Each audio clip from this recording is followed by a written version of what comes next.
નમસ્તે વિદ્યાર્થી મિત્રો, અત્યારે આપણે જોશું ધોરણ 10 નું ગણિતનો સ્વાધ્યાય 6.3 એનો ચોથો, બીજો અને 15મો દાખલો છે તે જોશું.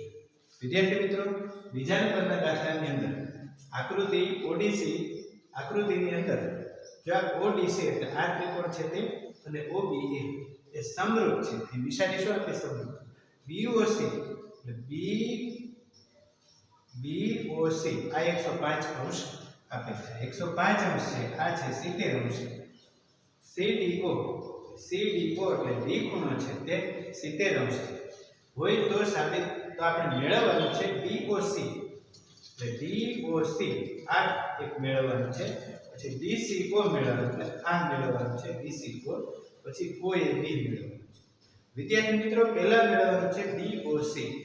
DOC માં બહુ સીધું છે, આ અભિકોણ છે બરોબર. જો BOC અને DOC આ બંને રેખિક જોડ બને છે, તો અહીં એમ કરીને લખીએ કે ખૂણો DOC વત્તા ખૂણો BOC બરાબર 180. શા માટે? તો કે રૈખિક જોડ હોવાની લીધે. રૈખિક જોડ છે તેથી. આવું થયા પછી આપણે જોવાનું છે DOC કે આપ્યો નથી એટલે એ એમની એમ રાખો, પણ DOC આપ્યો છે 105 બરાબર 180. તેથી સ્વાભાવિક રીતે DOC નું માન આપણને 180 માંથી 105 બાદ કરતા 75 અંશ મળે.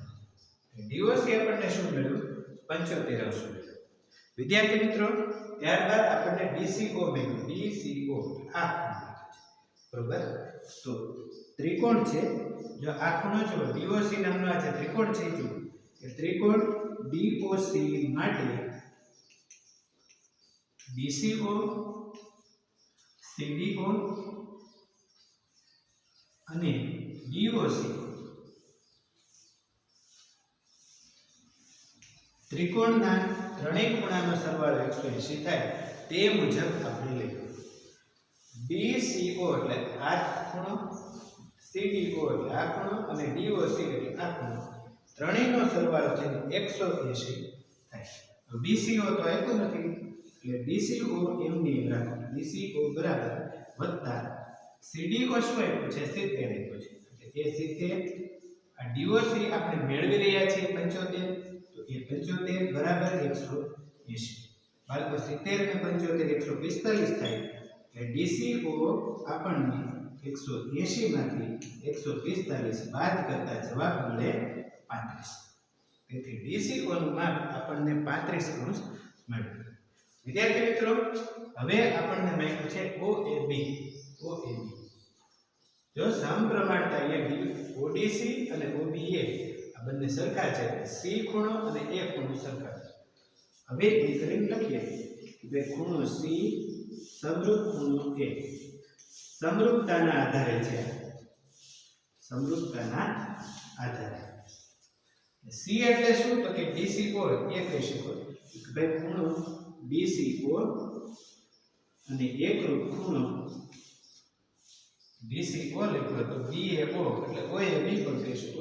OAB આ બંને સરખા થાય, પરંતુ DCO છે એ આપણે મેળવી લીધું છે 35, તેથી ખૂણો OAB બરાબર 35 મળે. અહીંયા જવાબ શું થાય? આન્સર શું મળશે? ખૂણો DOC બરાબર 75 અંશ. ખૂણો DOC આપણને 75 મેળવ્યો બરોબર. ખૂણો BCO બરાબર 35 અંશ અને ખૂણો OAB બરાબર 35 અંશ. આ રીતનો આપણને જવાબ મળશે. વિદ્યાર્થી મિત્રો, ત્યારબાદ બીજા નંબરનો મતલબ 15મા નંબરનો દાખલો છે જે ગણતરી આધારિત છે, તેને આપણે જોઈએ. 6 મીટર ઊંચા શિરોલંબ વાસની લંબાઈ એટલે 6 મીટર ઊંચો વાસ છે, એના પડછાયાની લંબાઈ. વાસના પડછાયાની જમીન પર પડતો પડછાયો 4 મીટર લાંબો છે. અહીંયા વાસ છે AB છે અને BC પડછાયો છે. એની સામે એક મિનારો આપ્યો છે. મિનારાને આપણે DE ગણીએ, એના પડછાયાની લંબાઈ EF. હવે જો AB છે, વાસની લંબાઈ 6 મીટર, આ વાસની લંબાઈ વાંસની લંબાઈ ઊંચાઈ જે કહો અને બીસી શું છે 4 મીટર એ વાંસનો પડછાયો છે વાંસનો પડછાયો છે હવે ડીઈ શું છે મિનારાની ઊંચાઈ મિનારાની ઊંચાઈ કઈ આપી નથી બરાબર શું ખબર નથી અને ઈએફ શું આપ્યું છે પડછાયાની લંબાઈ તે આપણને 28 મીટર આપ્યું મિનારાનો પડછાયો છે શેનો મિનારાનો પડછાયો આમ